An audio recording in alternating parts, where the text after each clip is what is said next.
The dust settled on the gravel driveway as the last of the wedding guests departed, their whispers and sideways glances still hanging in the air like the summer heat. Sarah stood on the porch of what was now supposed to be her home, her white dress feeling more like a costume than a symbol of joy. At 19, she had become Mrs. James Thornton, wife to one of the wealthiest ranchers in 3 counties, and she had done so without any say in the matter. Her father's gambling debts had seen to that. 3 months ago, she had been planning to attend university in the fall, dreaming of becoming a teacher.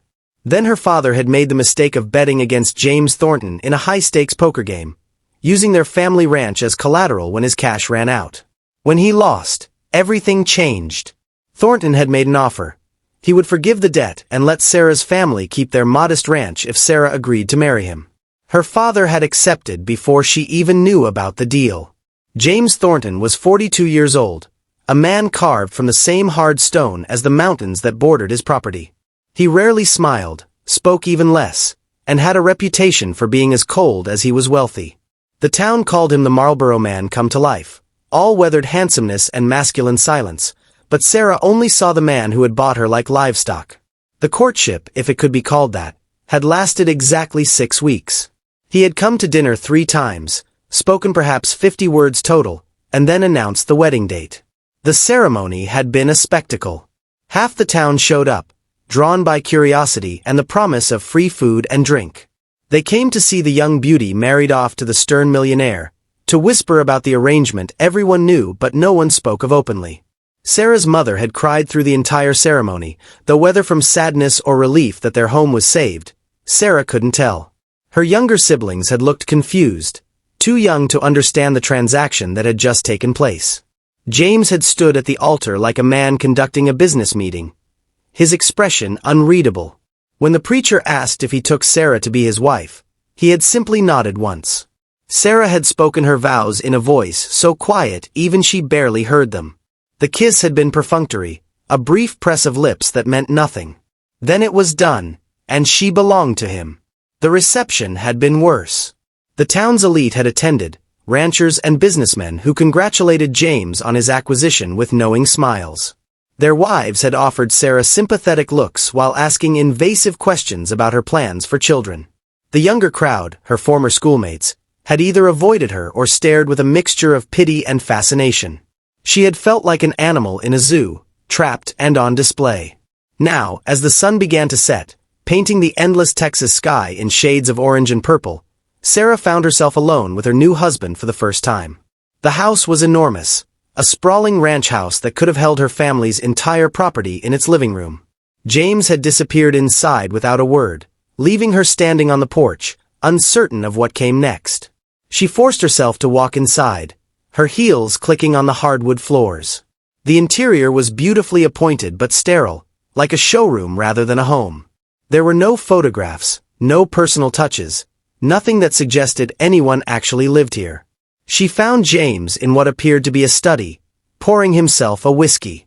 "I suppose you'll want to know where your room is," he said, his voice rough from disuse. It was more words than he had spoken to her all day. "My room?" Sarah asked, confused despite herself. He gestured down a hallway. "3rd door on the left. Your things have been moved in. There's an ensuite bathroom. You'll have privacy." The implication was clear. This would not be a real marriage in any sense beyond the legal. Sarah felt a confusing mix of relief and something else she couldn't quite name. She had been terrified of this night, of what he might expect from her, but his cold dismissal somehow felt equally awful. "Why did you do this?" The question escaped before she could stop it. "You could have just taken the ranch. Why marry me?" James took a long drink, staring out the window at his land. "Your father's ranch isn't worth much. The debt wasn't about money." He paused, and for the first time, she saw something flicker across his face, some old pain buried deep. "My mother was in a similar situation once. Forced to marry my father to save her family from ruin. He was a cruel man. I learned everything about ranching from him and nothing about being human. She died when I was 15, worn down by years of being treated like property." He turned to look at Sarah then, really look at her, and she saw a complexity in his eyes that surprised her. I didn't want to take your families home. But I also couldn't let the debt stand. Your father would have lost everything, and you and your siblings would have suffered for it. This seemed like the only solution. You marry me, your family keeps their ranch, and I get a wife for show to satisfy the town's expectations. In a year or two, if you want to leave, I'll grant you a divorce and enough money to start over anywhere you choose. Sarah stood there, processing this information. It wasn't love or even kindness, but it wasn't cruelty either. It was a business arrangement with an escape clause, a transaction that at least acknowledged her humanity, if not her wishes. I should show you something, James said suddenly. He led her through the house to a locked door she hadn't noticed before. He produced a key and opened it, revealing a staircase leading down. Sarah hesitated, but curiosity won out. The basement had been converted into something extraordinary. One section held an enormous library, floor-to-ceiling shelves packed with books. Another area had been set up as an art studio with easels, paints, and canvases. There was a music room with a beautiful piano and a guitar. A section held what looked like a fully equipped science lab. The walls were decorated with maps, star charts, and educational posters.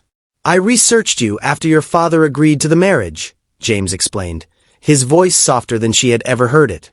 I know you wanted to go to university. I know you planned to study education. I know you love reading, that you paint sometimes, that you taught yourself piano on the old upright in your church basement. He gestured around the room. This is for you.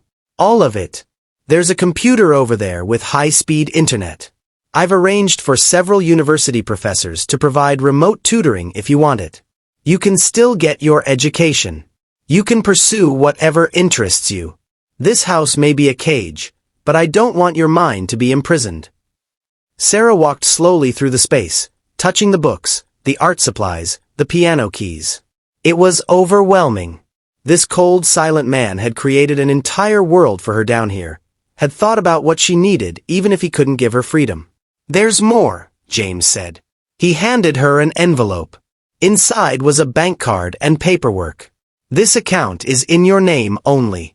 I've put $100,000 in it to start, and I'll add the same amount each year we remain married. It's yours to do with as you please. Save it, spend it, give it away. I'll never ask about it or try to control it. When you leave, whether that's in a year or 10 years, you'll have financial independence. Sarah's hands trembled as she held the bank card. $100,000. More money than she had ever imagined having. Money that could send her siblings to college, that could secure her mother's future, that could give her true freedom. Why? She whispered. Why do all this? James's jaw tightened. Because I watched my mother die a little every day, trapped in a marriage she never wanted, with no power and no choices. I won't do that to you. You didn't choose this life, and while I can't change that, I can make sure you're not helpless. If you decide to stay, it will be because you choose to, not because you have no other option. Over the following weeks, the town watched James and Sarah with intense interest, waiting for signs of discord or unhappiness. They saw the young bride accompanying her husband to church each Sunday, saw her shopping in town with a black credit card that never seemed to have a limit. They noticed that she always looked well-dressed and well-fed, that she smiled politely when greeted, that she moved through her new life with surprising grace.